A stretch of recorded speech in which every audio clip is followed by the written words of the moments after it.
السلام علیکم ورحمۃ اللہ وبرکاتہ۔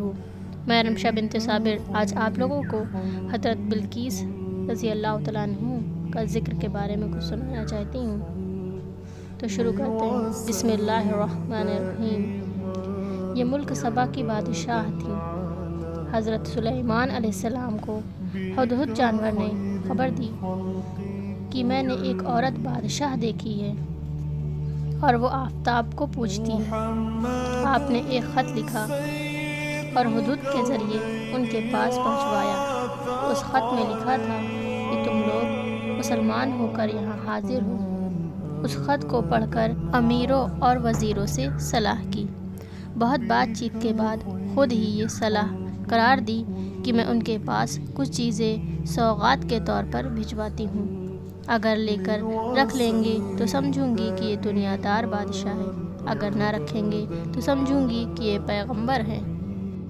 جب وہ چیزیں حضرت سلیمان علیہ السلام کے پاس پہنچیں، آپ نے سب کچھ لوٹا دیا اور کہلا بھیجا کہ اگر مسلمان نہ ہو گئے تو لڑائی کے لیے فوج لاتا ہوں۔ یہ پیغام سن کر یقین ہو گیا کہ یہ بے شک پیغمبر ہیں، اور مسلمان ہونے کے ارادہ سے اپنے شہر سے چلیں۔ ان کے چلنے کے بعد سلیمان علیہ السلام نے اپنے معجزے سے ان کا ایک بڑا بھاری قیمتی بادشاہی تخت تھا، وہ اپنے دربار میں مانگ لیا تاکہ بلقیس معجزہ بھی دیکھ لے، اور اس کے موتی جوہرات سے بھرا ہوا وہ تخت۔ بلقیس یہاں پہنچے تو حضرت سلیمان علیہ السلام کے حکم سے ان کی عقل آزمانے کو پوچھا گیا کہ دیکھو یہ تمہارا تخت تو نہیں ہے؟ غور سے دیکھ کر کہا کہ ہاں ویسا ہی ہے۔ اس طرح یوں کہا کہ کچھ صورت شکل بدل گئی تھی۔ اس جواب سے معلوم ہوا کہ بڑی عقل مند ہے۔ پھر سلیمان علیہ السلام نے بلقیس کو یہ بات دکھائی چاہی کہ ہمارے خدا کی دی ہوئی بادشاہی تمہاری دنیا کی بادشاہی سے ویسے بھی زیادہ ہے۔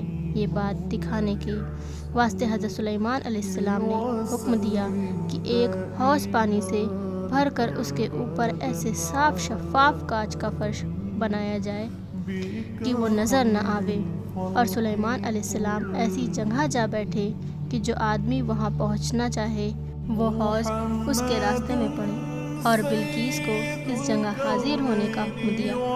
بلقیس جو حوض کے پاس پہنچی، کانچ نظر نہ آیا، یوں سمجھی کہ مجھ کو پانی کے اندر جانا پڑے گا، تو انہوں نے اپنے کپڑے تھوڑے سے اوپر چڑھائے، لیکن ان کو فوراً کہہ دیا گیا کہ اس پر کانچ کا فرش ہے، ویسے ہی چلی آؤ۔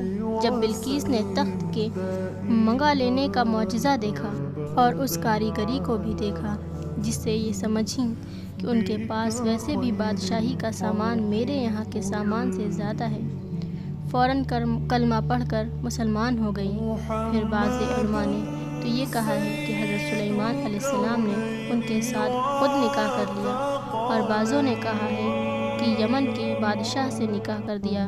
اللہ ہی کو معلوم ہے کیا ہوا تھا۔ تو دیکھو کیسی بے نفس تھیں کہ باوجود امیر اور بادشاہ ہونے کے جب دین کی سچی بات معلوم ہو گئی، فوراً اس کو مان لیا، اس کے قول کرنے میں سختی نہیں کی، اور نہ باپ دادا کی رسم کو پکڑ کر بیٹھیں۔ بہنیں، تم بھی اپنا یہی طریقہ رکھو، جب دین کی بات سنو کبھی عار یا شرم یا خاندان کی رسم کی پیروی مت کرو، ان میں سے کوئی چیز کام نہ آوے گی، فقط دین ساتھ چلے گا اور آخرت میں بھی وہی کام آئے گا۔ اللہ کی طرف رو لگاؤ، اللہ سے دل لگاؤ، وہی دنیا میں بھی کامیابی دینے والا ہے اور آخرت میں بھی۔ اس کے سوا کوئی معبود نہیں، وہ ہر چیز پر قادر ہے، وہ زمین آسمان کو، سورج چاند کو ان کے کام پر مقرر کیے ہوئے ہیں، اس کے سوا کوئی معبود نہیں۔ آپ ہر دعا اس سے کیجیے۔ اللہ تعالیٰ ہم سب کو نیکی کے راستے پر چلنے کی توفیق عطا فرمائے، اور ہمارے ایمان کو مضبوط کرے، اور ہمیں اس کی طرف رجوع کرنے کی توفیق عطا فرمائے، اور ہم سب کو ہدایت کی توفیق دے۔ آمین ثم آمین۔ تو آپ لوگ اس ویڈیو کو لائک کریں اور اس میں کمنٹ کریں، اور ایسے ہی ویڈیو اور دیکھنے کے لیے ہمارے چینل کو سبسکرائب کریں۔ ملتے ہیں اگلے ویڈیو میں، تب تک کی السلام علیکم۔